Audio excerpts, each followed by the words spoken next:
Petit rappel sur la pleine lune. La pleine lune, eh bien, c'est une phase de la lune qui débute de 15 à 18 jours et demi après la nouvelle lune. Je ne le sais pas, mais je présuppose que c'est pareil dans les deux hémisphères, juste elle est à des moments opposés, voilà, comme les saisons. Quand c'est l'été dans un hémisphère, c'est l'hiver dans l'autre.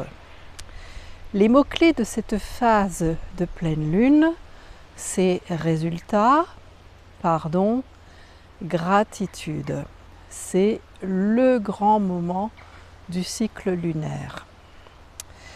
C'est-à-dire que si un de vos vœux doit se réaliser, si un de tes vœux doit se réaliser, c'est à ce moment que cela se passe, ou bien il y a un signe qui arrive et qui t'indique que ce vœu qui se réalise est en route. Voilà.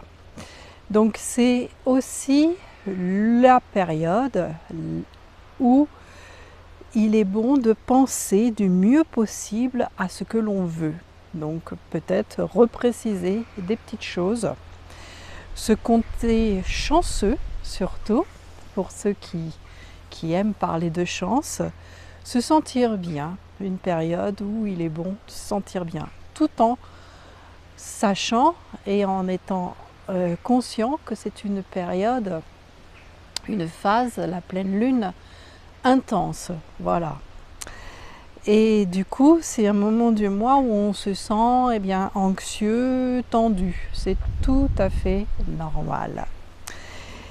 Et parce que notre corps, il sait, pas besoin d'être une femme pour ça, ça marche aussi pour les hommes.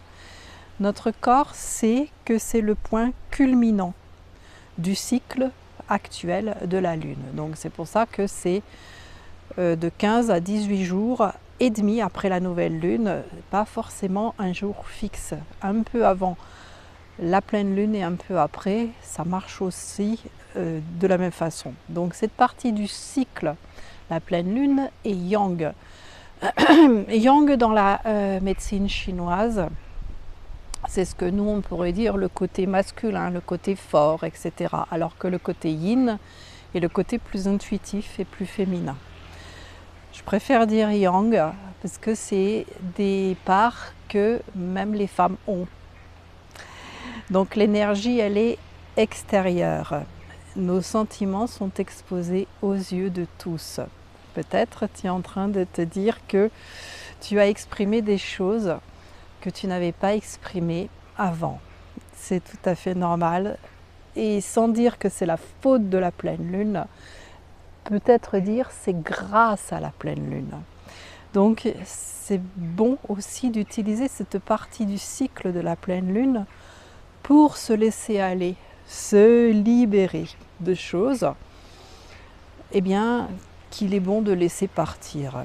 Et si une chose n'a pas réussi, la bénir, la remercier et se remercier, et remercier, pas cette chose qui part, on peut la remercier, on peut remercier ce qui part, parce que c'était quelque chose qui était utile, mais surtout remercier tout ce qui est et tout ce que nous avons. Donc c'est le moment de pardonner et non de blâmer, à réfléchir. Chaque cycle revient, tu as tous les mois une nouvelle chance de revenir sur ça. Donc en libérant, on remplace ce vide, on a à remplacer ce vide puisqu'on libère par autre chose et on peut donc avancer et passer à autre chose. Ceux qui parlent de traumatisme, c'est quelque chose qui les remplit tellement que rien d'autre ne peut rentrer. Donc pardonner ou se pardonner détoxifie. Je sais que certains et certaines sont en désaccord avec ce mot de pardon. On peut le dire d'une autre façon, mais c'est vrai que ça reste encore quand même un mot qui est fort et qui est significatif. Donc à la pleine lune, les émotions refont surface. Et pourquoi est-ce qu'elles refont surface? Parce que c'est le moment de s'en occuper, tout simplement. Voilà, petit rappel sur la phase de la pleine lune.